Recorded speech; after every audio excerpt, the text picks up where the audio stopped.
Presiden Joko Widodo bicara soal situasi politik jelang pemilu 2024. Ia mengatakan situasi politik sudah menghangat di tahun politik.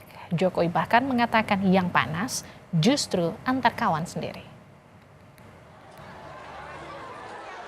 Presiden Joko Widodo bicara soal situasi politik menjelang pemilu 2024. Ia mengatakan situasi politik sudah menghangat.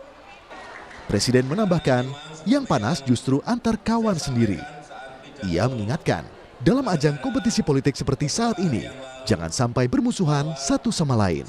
Pesan ini disampaikan Jokowi saat pengukuhan DPP Gerakan Angkatan Muda Kristen Indonesia atau GAMKI di Medan, Sumatera Utara Sabtu lalu. Situasi di tahun politik ini sudah mulai hangat-hangat kuku. Dan sudah mulai cenderung menghangat. Agak memanas, tapi belum panas. Dan repotnya, yang sudah panas, itu justru antar kawan sendiri. Sudah mulai saling panas memanasi. Upaya untuk menjaga agar suasana politik tetap dingin ditunjukkan oleh para bakal calon presiden. Baca Pres PDI Perjuangan Ganjar Pranowo dan Baca Pres Partai Gerindra Prabowo Subianto tampak kompak dalam suatu acara di Jakarta Juni lalu. Ganjar menyebut, dengan Baca Pres manapun harus berhubungan dengan baik. Apalagi sama Pak Prabowo, sering ketemu. Kemarin sama Mas Anies waktu haji juga baik, jadi semuanya baik-baik. Orang cerita 5 tahunan mau kontestasi masa jelek-jelekan, enggak lah. Sementara Prabowo Subianto menyebut, persaingan politik menjelang Pilpres harus dijalani dengan prinsip dan semangat kekeluargaan. Iya tadi ketemu baik, saya hubungannya baik sama beliau. Ya, kita bersaing dengan sehat, bersaing dengan semangat, bersaing dengan kekeluargaan, persaudaraan. Ya, bahwa politik di Indonesia harus politik kekeluargaan, politik di antara saudara. Di hari yang sama, Ganjar Pranowo bertemu dengan Baca Pres Koalisi Perubahan untuk Persatuan Anies Baswedan. Anies mengaku sudah lama bersahabat dengan Ganjar. Anies menegaskan persahabatan yang terjalin tidak boleh berubah meski bakal bersaing di Pilpres 2024. Lawan dalam kompetisi politik pemilu adalah teman dalam demokrasi. Jadi biasa saja, ini adalah sebuah kegiatan untuk memberikan manfaat yang besar buat masyarakat dan tetap berteman. Direktur Eksekutif Indikator Politik Indonesia, Burhanuddin Muhtadi mengatakan, pesan Jokowi yang menyebut antar kawan sendiri bisa diartikan agar sesama parpol pendukung pemerintah yang mengelompok menjadi dua kubu, pendukung Ganjar dan pendukung Prabowo, tidak saling serang. Nah, ini yang saya kira menjadi tanda kutip ya sasaran kritik sekaligus masukan Presiden Jokowi kepada kedua belah pihak agar tidak saling serang karena akan merugikan kepentingan yang lebih besar, terutama bagi proses penyelamatan dan keberhasilan agenda pemerintahan Pak Jokowi. Baik. Jangan lupa ya Sir ya, saling serangnya ini kan sudah sampai misalnya pada isu food estate ya. Food estate ini kan ada serangan kepada program pemerintah terutama yang dianggap menjadi tanggung jawab Menteri Pertahanan. Para bakal calon presiden harus menunjukkan kepada masing-masing pendukungnya bahwa Pilpres bisa berjalan dengan baik sambil terus memaparkan visi misi demi masa depan bangsa.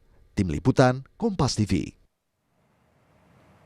Apa makna dari pidato Jokowi yang bilang di tahun politik saat ini sudah mulai memanas? Termasuk di antara sesama kawan. Kita akan bahas bersama pakar komunikasi politik Karim Suryadi. Pak Karim, selamat petang. Selamat petang. Pak Karim, jadi apa makna di balik pernyataan Pak Jokowi soal panas antar kawan? Ini maksudnya ditujukan antar parpol di pemerintah atau gimana? Ya, tentu saja kita akan melihat ini antar partai-partai yang dekat dengan Jokowi. Yang selama ini aktif bergabung dalam partai koalisi pendukung pemerintah atau tidak duduk dalam koalisi pendukung pemerintah tetapi menyatakan dukungan kepada satu di antara dua kandidat yang tergabung dalam koalisi pemerintah. Kenapa begitu? Karena saya yakin kalau bilang antar teman, antar kawan, pasti yang dimaksud adalah kalau tidak kubu PDIP ya kubu Gerindra kan gitu ya. Hanya sayangnya menurut saya forum yang digunakan untuk menyampaikan ini kok kurang menurut saya kurang tepat ya. Pertama misalnya di rapat di forum acara kenegaraan, pidato kenegaraan, kemudian kedua di pengukuhan pengurus GMKI. Kenapa saya bilang kurang tepat? Toh kan semuanya teman-teman Jokowi, mungkin akan pas kalau disampaikan dalam rapat kabinet ketika para menteri itu hadir di sana ya. Atau misalnya forum yang mengundang para ketua umum partai gitu ya. Karena apa? Karena saya yakin yang dibidik oleh Jokowi bukan kubunya koalisi perubahan, bukan.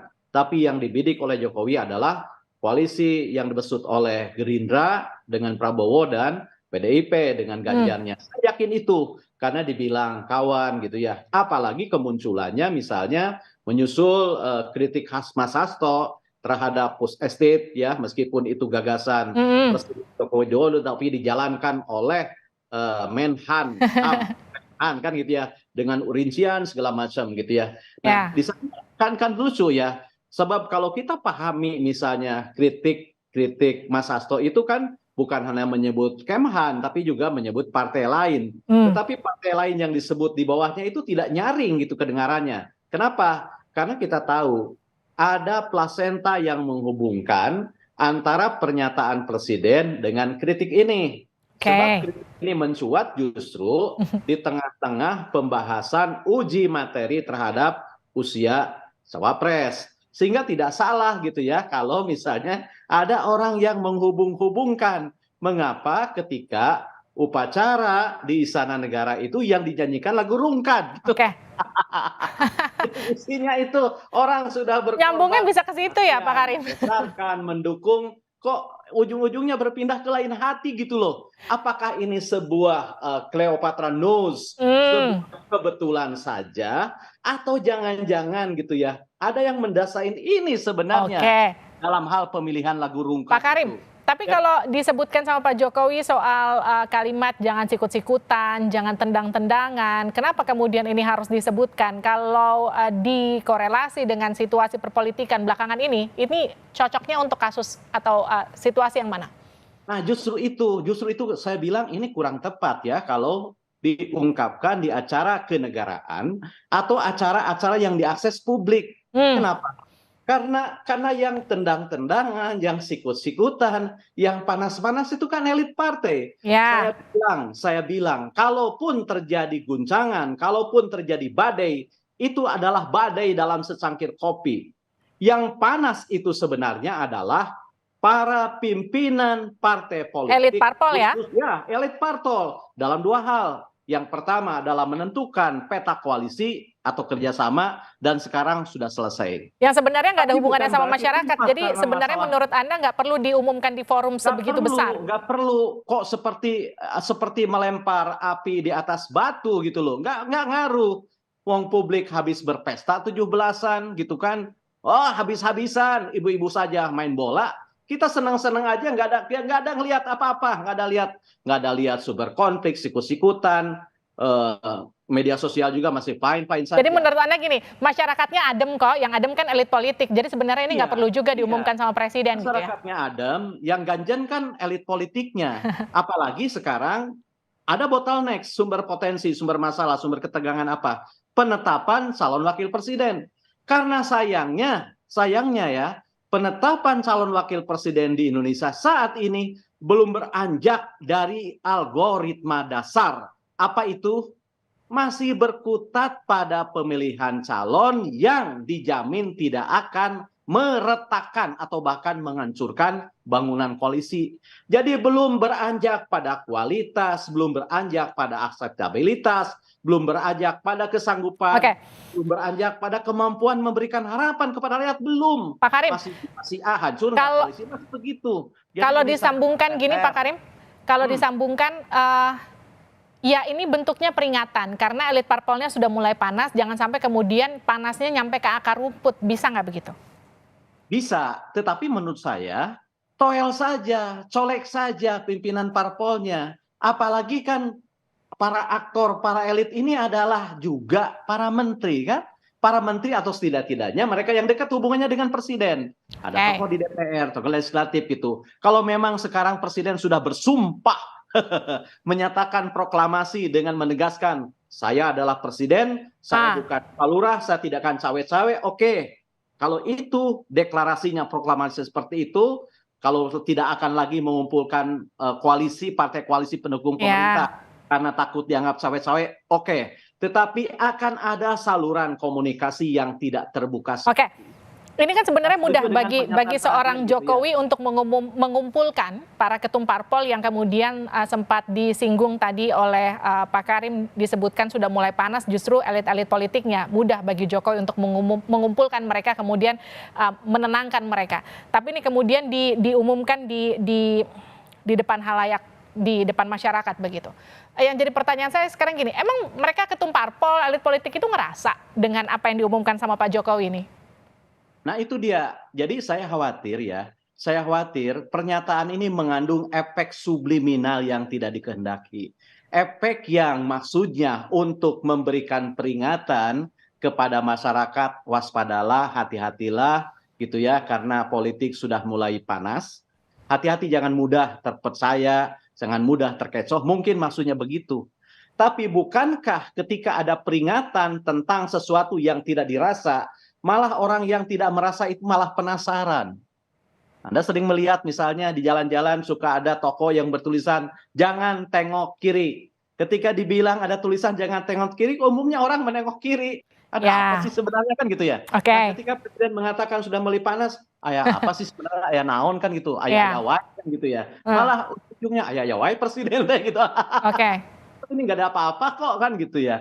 Jadi menurut saya ini efek subliminalnya akan jauh lebih besar ketimbang apa yang dimaksudkan oleh presiden untuk waspada dan lain-lain. Apalagi yang disitirnya adalah kawan-kawan presiden. Saya yakin itu kawan-kawan presiden atau kawan-kawan parpolnya presiden.